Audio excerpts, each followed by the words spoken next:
All right, let's talk about something that's quietly changing the entire game for how we build with AI.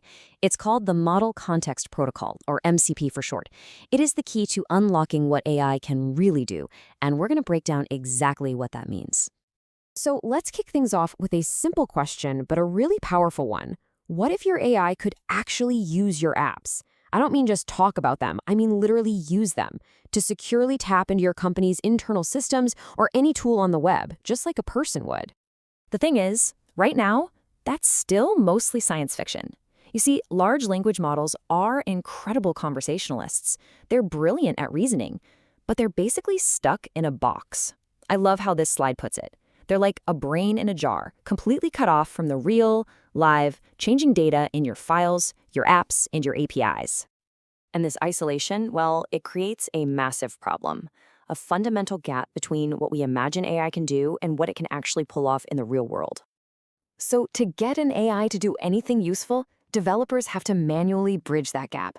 And the way we do it now?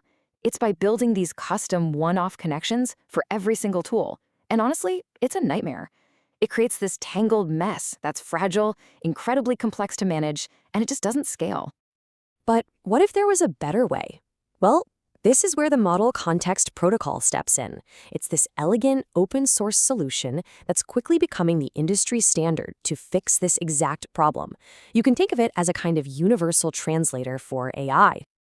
So what is it really? At its core, MCP is just a standard. It's a common language, a set of rules that lets AI models talk to the outside world. It's the rulebook that spells out how an AI can find out what tools are out there, how to access them, and how to use them to get a job done. Okay, here's my absolute favorite way to think about it. It's like a USB port for AI. I mean, remember what it was like before USB? You had a different clunky plug for your mouse, your keyboard, your printer. It was a total mess of wires, right? Then USB came along with one single standard that just worked. That is exactly what MCP is doing for AI. It's creating one standard so any tool can connect to any model. So, how does this actually work in practice? Well, it's surprisingly simple. It all starts when an AI client, like an assistant, realizes it needs help with a task. It then connects to what's called an MCP server, which could be your very own app, and basically asks, hey, what can you do? And then the server describes its tools, effectively giving the AI a brand new superpower on the spot. This whole interaction really has two key players. On one side, you have the MCP client. That's the AI that needs the help. It's the consumer of the tools. And on the other side, you have the MCP server. That's your application, the provider of the tools, showing the AI what it's capable of. It's a really simple but powerful partnership. Okay, enough theory. Let's get practical. How do you actually build one of these AI tools? Let's walk through it using a super popular framework like Spring AI. Now, this is where things get really, really cool, especially if you're a developer. Frameworks like Spring AI do all the heavy lifting for you. This means you can take a regular piece of your existing code, like a Java method, and turn it into a tool an AI can use with literally a single line of code. You don't have to become an expert in the protocol itself. And this is it. This is the magic right here, the @tool annotation. You just add this little tag to a method, give it a clear, human-friendly description, and boom! You've just told the AI everything it needs to know about what your tool does and when it should use it. It is seriously that simple. And look at this. The whole process is ridiculously fast. You can get a working MCP server up and running in minutes. You just follow a standard workflow. Create a Spring Boot app, add the MCP dependency, use that @tool annotation we just saw, and run it. And that's it. Your application is now officially an AI tool. And it's not just me saying it.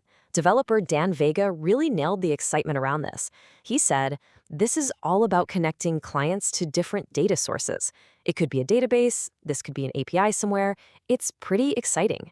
And he's absolutely right. The possibilities here are enormous. But here's the thing. This goes way beyond just calling a single tool. MCP is actually the foundation for something much, much bigger. Building intelligent AI agents that can handle complex, multi-step tasks. We're already seeing these higher-level frameworks, like in Babel, being built right on top of the MCP standard. These are the frameworks that let you create AI agents that can actually formulate their own plans to achieve a goal, chaining multiple tools together without you having to code every single step. Take this Quizzard agent, for example. You ask it to create a quiz from a blog post. It doesn't just look for one single make quiz tool. Instead, it reasons. It figures out, okay, this is a two-step plan. First, I need to use the fetch blog content tool to get the article. Then I'll use the generate quiz tool and feed it that content. The key is, it figures this out all by itself. And this really gets to the core difference, doesn't it? A simple tool is reactive. It just sits there and waits to be called. But an AI agent is proactive. It can look at a complex goal, come up with a plan, and then orchestrate multiple tools to get the job done. This is what opens the door to truly autonomous AI.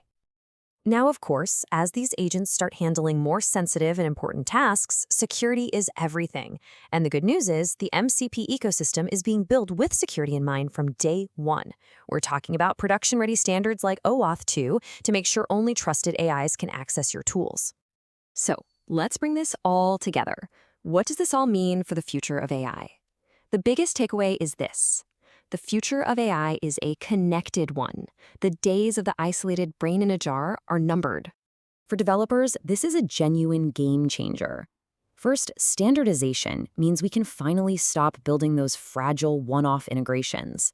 Second, interoperability. This creates a true ecosystem where tools from anyone can work together. This leads to real augmentation, where we're giving LLMs totally new skills, not just wrapping APIs. And as we've seen, frameworks built on MCP provide the simplicity to make it all happen. Which brings us to one final and I think very exciting question. We're moving into a world where any application, any service, any piece of data can become a tool for an intelligent agent to use. So what are you going to build first?